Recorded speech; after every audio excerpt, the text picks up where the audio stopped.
পালাইছে নাকি না তাও যদি ওরা পালাইতে পারে পালায়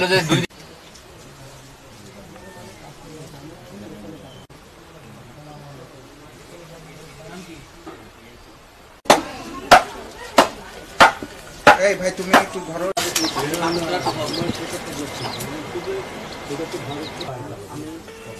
কোথায় আছে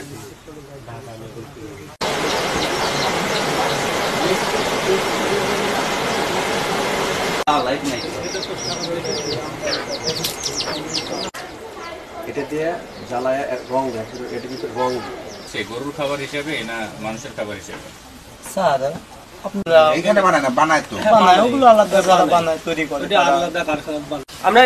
এইখানে মিক্সার করে ওখানে জাল দিয়া গালালিয়া গুড়ের কালারটা কি খাবার হিসেবে আই ডোন্ট নো আমরা 3 টাকার গুড় দিয়া কিনছে নতুন ধরে কোন পোস্ট নিয়ে আসবে